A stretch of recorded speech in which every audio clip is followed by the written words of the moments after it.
पाना है तो कुछ खोना पड़ेगा। मैं अपने समाज के लोगों से, मैं नेता बना दिया गया है अखिलेश यादव जी के द्वारा। मैं सोशल एक्टिविस्ट हूं पहले, और मैं अपने समाज की बदहाली को देखा हूं, मैं गरीबी को झेला हूं। तो कहा जाता कि दुखिया की गति दुखिया जाने की, दुखिया कमाई और जाके पाँव न फटे बेवाई, सो का जाने पीर पड़ाई। तो मैं गरीबी को देखा हूं।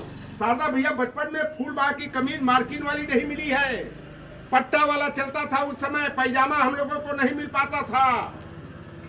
सुबह खाया तो शाम की चिंता, शाम को खाया तो सुबह की चिंता लगी रहती। इसलिए मैं भरोसा दिलाना चाहता हूं कि एक आपके समाज का भाई आया है। हम दूसरों को वोट देते आए, इस बार हमें अपना वोट तो देना है, दूसरे का वोट भी दिलवाने का प्रयास करना है। क्योंकि न्योता हकारी कैसे चलेला? शारदा भैया हमार 4 बार न्योता कहना है, हम इनका लड़की का शादी पड़ल, भतीजी का शादी पड़ल, हम न्योता ना करो तो बताइए हमारी रिश्तेदारी चलेगी कि खत्म हो जाएगी? खत्म हो जाएगी। मैं आप सभी से हाथ जोड़ करके निवेदन है, हमारे लोग शिक्षा के क्षेत्र में काफी पिछड़े हुए हैं। इसलिए मैं आप सभी से आग्रह करूंगा कि आपका एक संकल्प होना चाहिए कि आधी रोटी खाएंगे, बेटा बेटी को पढ़ाएंगे। जो पढ़ेगा वही बढ़ेगा। जिस समाज ने शिक्षा को गले लगाया वह समाज तरक्की कर गया, और जिस समाज के लोगों ने अपने समय को बर्बाद किया, बेटा बेटी को पढ़ाने नहीं भेजा, वह समाज बर्बादी और तबाही का शिकार हो गया। यादव भाई हमारे बराबर के भाई थे, जो हाल हमारी थी वही हाल उनकी थी। नदी के किनारे दोनों जाति रहने वाली, हमारे गंगा के किनारे मलाक केवट जो रहते थे, बिंद रहते थे, खरबूज तरबूज की खेती करते थे, लौका कोहड़ी सब्जी की खेती करते थे, और गाय भैंस पालते थे। चारा की जरूरत होती थी तो पहले ऊपर नहीं मिलता था, कुछ अनाज कुछ नहीं होता था। इसके आगे जाएंगे तो नदी के किनारे ज्वारी हो, बाजरा हो, चाहे जौ हो, चना हो, मटर होता था। इसलिए यादव और निषाद दोनों दयात की तरह, भाई की तरह एक साथ जुड़ करके काम करते थे। अगर यादव के घर शादी पड़ती थी तो पत्तल उठाने का काम हमारे लोग करते थे, पानी पिलाने, खाना खिलाने, पूरी बनाने, सब्जी चीरने का। और निषाद के घर अगर शादी ब्याह पड़ता था तो यादव समाज के लोग पत्तल उठाने का, झाड़ू मारने का, खाना खिलाने का, परसने का काम करते थे। अगर झूठ बोलता हूं तो बता दीजिए। इस तरह के हम लोगों के व्यवहार थे। लेकिन ऐसी नफरत भारतीय जनता पार्टी वालों ने पैदा कर दिया कि सारा नौकरियां तो अहिरे छीन ले जा रहे हैं। भाई दही दूध बेचता है, गाय भैंस पालता है, खेत खलिहान में काम करता है, लेकिन बेटा और बेटी को अच्छे कॉलेज स्कूल में भेज करके पढ़ाने का काम करता है। तब नहीं यादव के समाज के लड़के पढ़ रहे हैं। अब हम देखते हैं यादव का लड़का जाड़ा गर्मी बरसात में पसीना बहा रहा है, दौड़ रहा है रोड पर, दंड बैठक और सपाटा कर रहा है। हमारे लड़के खेसारी, निरहुआ, सपना चौधरी का नाच गाना देख रहे हैं। यादव का लड़का दौड़ रहा भोर में, हमारा लड़का जाड़े के मौसम में कंबल से रजाई से मुंह निकालत कर रहा कि अभी अंधेरा है। तो बताओ, पुलिस में, पीएससी में, मिलिट्री में, सीएसएफ में, बीएसएफ में यादव का लड़का भर्ती होगा कि हमारे मल्लाह केवट का लड़का जो रजाई में मुंह ढक करके भोजपुरिया नाच और गाना देख रहा अपनी मोबाइल में। इसलिए हमें अच्छाई की नकल करना चाहिए। अगर यादव आगे बढ़ रहा है, यादव का लड़का 2 किलोमीटर दौड़ रहा है, आप 3 किलोमीटर दौड़िए, कोई रोक रहा है आपको? यादव का लड़का अगर 100 दंड बैठक सपाटा कर रहा है, आप 150 करो, वह बढ़ेगा तो हमारा समाज भी बढ़ेगा। कंपटीशन होना चाहिए।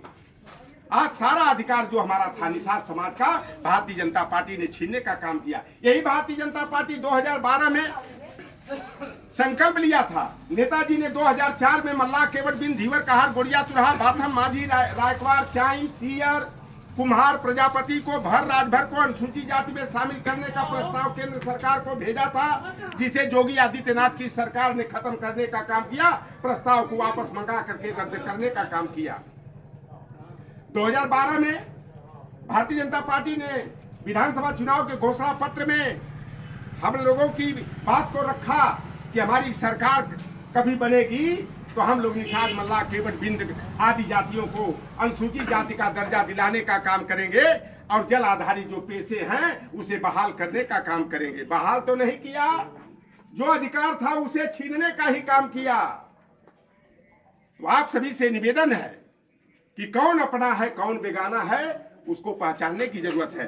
अखिलेश यादव की सरकार में अगर 18 लाख की संख्या में लैपटॉप बांटा गया तो क्या केवल वह लैपटॉप यादव और मुसलमान को मिला?